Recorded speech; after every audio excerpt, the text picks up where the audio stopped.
Raden Ainul Yakin atau yang lebih dikenal dengan nama Sunan Giri adalah putra dari Maulana Ishak dan Dewi Sekardadi. Sunan Giri lahir di Blambangan atau Banyuwangi pada tahun 1442. Sunan Giri ini dianggap oleh rakyat Blambangan sebagai pembawa kutukan berupa wabah penyakit di kerajaan Blambangan. Kelahiran Sunan Giri disambut Prabu Menak Sembulu dengan membuatkan peti keranjang kayu untuk tempat bayi. Selanjutnya, ia kemudian memerintahkan kepada para pengawal kerajaan untuk menghanyutkannya ke laut. Namun, ia berhasil selamat. Dalam perjalanannya menjadi wali Allah, banyak tantangan yang harus dihadapi. Tapi itu bukan halangan bagi sang wali Allah sampai beliau menjadi salah satu dari wali songo. Alhamdulillah, anak kita lahir dengan selamat. Semoga anak kita tumbuh dengan soleh di jalan Allah. Amin, semoga anak kita menjadi anak soleh. Ya udah, kamu istirahat dulu sana.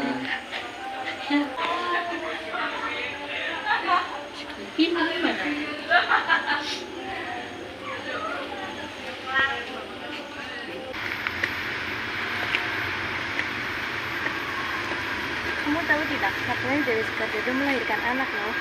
Melahirkan anak saat wabah berlangsung, pasti anak itu pembawa kutukan. Ayo kita sampaikan hal ini ke Prabu. Setelah mendengar keresahan rakyat, Prabu Menak Sembulu langsung membuatkan peti keranjang untuk tempat bayi. Kemudian ia memerintahkan bawahannya untuk membuang Sunan Giri kecil ke laut. Sunan Giri kecil yang malang dihanyutkan ke laut. Namun Allah menjaga Sunan Giri melewati ganasnya lautan. Sedangkan ibunya, Dewi Sekardadi, meninggal saat mencari Sunan Giri kecil yang dihanyutkan.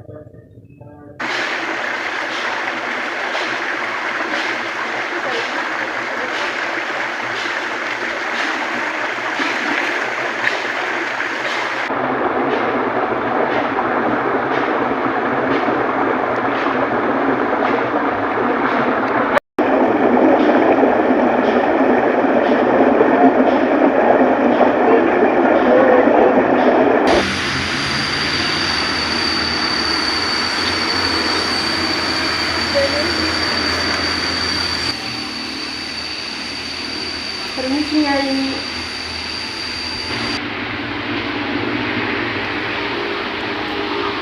Iya, ada apa? Nyai, hamba ingin melaporkan bahwa hamba telah menemukan bayi yang hanyut di tepi sungai.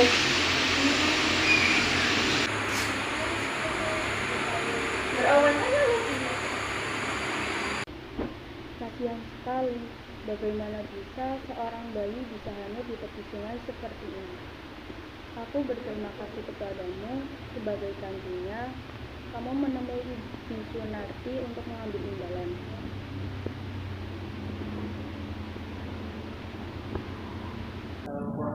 Beberapa tahun berlalu, Sunan Giri yang sekarang sudah diberi nama Joko Samudro tumbuh menjadi anak yang pintar dan rajin.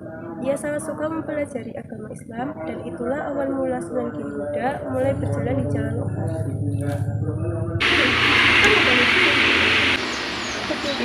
Misi Bu, Assalamualaikum. Waalaikumsalam.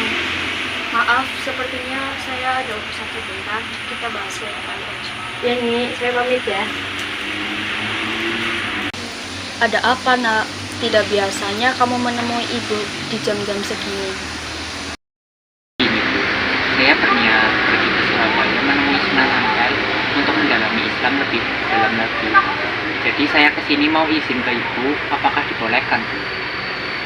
Ibu tidak ada masalah dengan itu nak. Tapi apa kamu yakin dengan keputusanmu ini? Sangat yakin Bu, saya merasa panggilan hati saya memang untuk mendalami Islam. Baiklah kalau begitu, ibu akan mengantarkanmu langsung ke Surabaya nak. Terima kasih Bu. Dengan diantar oleh ibunya, Sunan Giri pun mulai berburu dengan Sunan Ampel. Sunan Ampel yang melihat potensi dari Sunan Giri, kemudian mengirim Sunan Giri beserta dengan anaknya, Sunan Bonang, untuk mendalami agama Islam di Pasai. Setelah kembali dari Pasai, Sunan Bonang dan Sunan Giri memutuskan untuk berpisah. Sunan Giri kembali ke kediaman ibu angkatnya.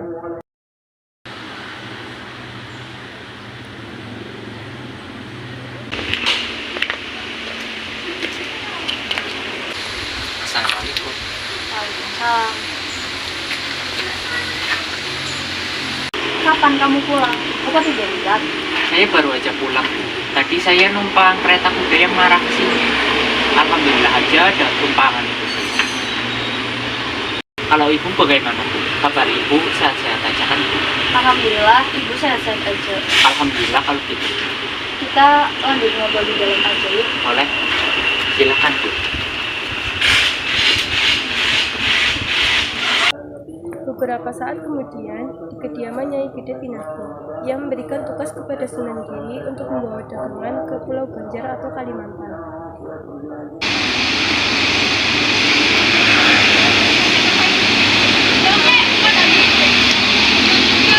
Nak, bisa kemari sebentar? Iya, ada apa, Bu?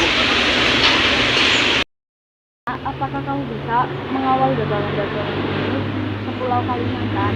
Insya Allah saya bisa, Bu. Saya akan menjalankan tugas yang ibu berikan. Saya akan menyiapkan barang-barangnya terlebih dahulu ya, Bu. Oh gitu, semoga selamat sampai tujuan ya nak. Amin. Terima kasih, Bu. Sunan Giri pun melaksanakan tugas yang diberikan oleh ibunya itu dengan ditemani oleh seorang pelayan bernama Pinarti. Setelah sampai di Pulau Kalimantan, Sunan Giri melakukan hal yang membuat Pinarti terkejut. Bi, nanti saat kita sudah sampai pasar, tolong bagikan dagangan-dagangan yang kita bawa ke masyarakat di sekitar ya, Bi. Apa lagi yang serius? Saya serius, Bi. Saya percaya sudah waktunya Ibu untuk menyucikan beberapa hartanya. Baiklah, kalau ini permintaan Raden, saya akan laksanakan. Baik, Bi. Terima kasih. Ya, sama-sama.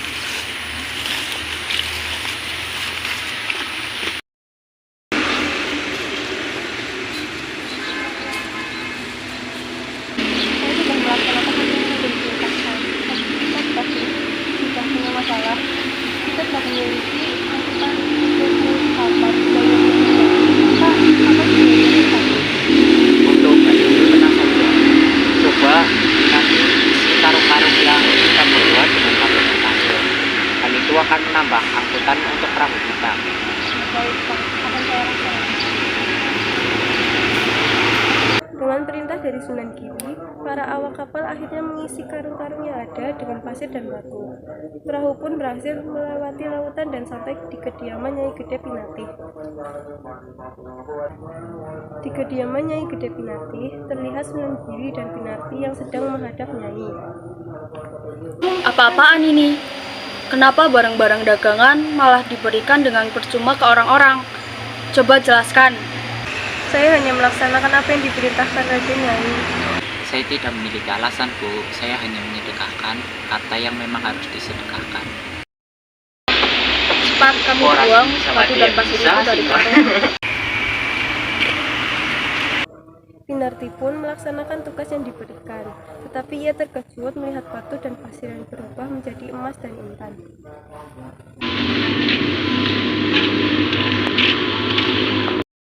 Kamu sudah selesai dengan tugas yang kuberikan? Nyai, sebelumnya saya ingin melaporkan bahwa karung yang berisi batu dan pasir itu tiba-tiba berubah menjadi emas dan intan, Nyai. Saya membawa buktinya.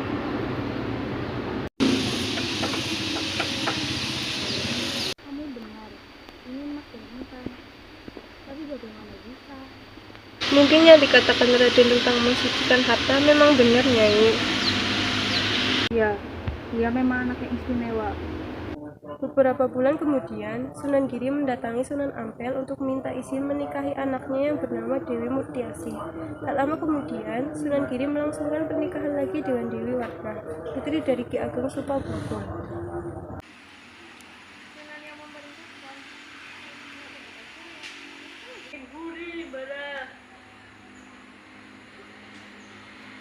Hai Murti, apa yang sedang kamu lakukan? Oh, saya sedang melaksanakan perintah Sunan menghitung barang-barang dagangan ini. Apa? Sunan yang memerintahkan itu? Kenapa bukan saya? Saya kan lebih cekatan dari kamu. Mungkin ada sesuatu yang akan dilakukan oleh Sunan. Hah?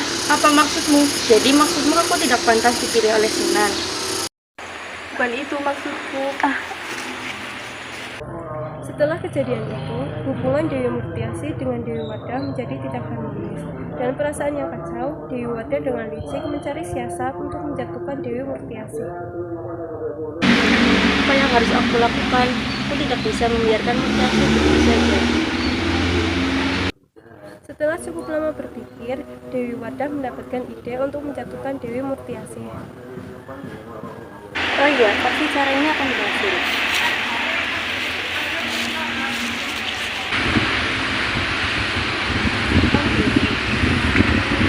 Dengan mengkonsepkan seperti ini, pasti penjualan akan kacau.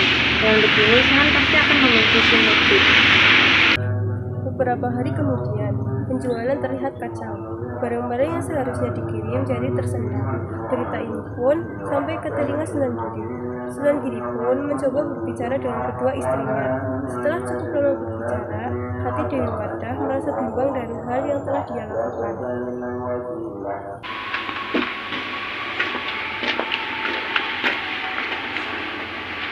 Oh iya, aku telah melakukan hal yang salah. Sebaiknya aku harus meminta maaf kepada Murtiasi.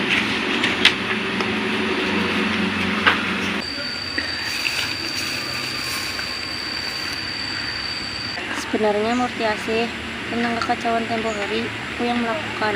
Aku minta maaf kepadamu. Aku terbaliti rasa benci kepadamu sehingga lupa kebaikan yang telah engkau berikan kepadaku. Tolong terimalah permintaan maafku. Bangunlah Wardah, tidak sepatutnya kamu begini. Kita sama-sama istri dari wali Allah. Mana mungkin aku menyimpan dendam kepadamu.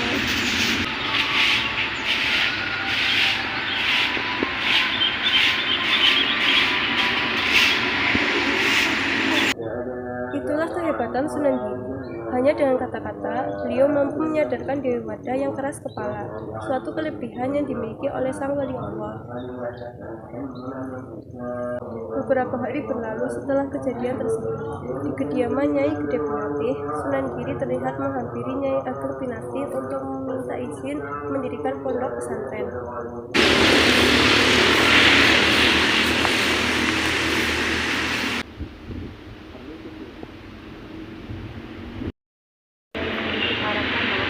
Iya, Bu.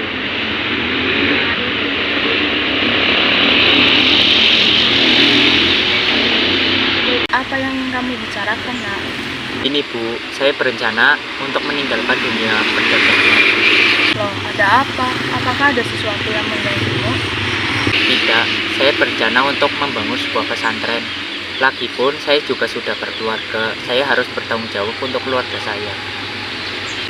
Ibu mengerti, Nak. Bagaimanapun, Ibu selalu mendukungmu apa yang kamu lakukan. Kamu juga sudah bisa melakukan banyak hal sendiri. Jadi, yang bisa Ibu lakukan hanya mendukungmu. Terima kasih banyak, Bu. Setelah mendapat izin dari Nyai, Sunan Giri pun mendirikan sebuah pondok pesantren di desa Sidomukti. Dengan dukungan dari istri dan kerabat-kerabatnya, Sunan Giri berhasil menyebarkan Islam di Nusantara. Namanya terkenal sebagai salah satu wali songo sampai beliau menghembuskan nafas terakhir.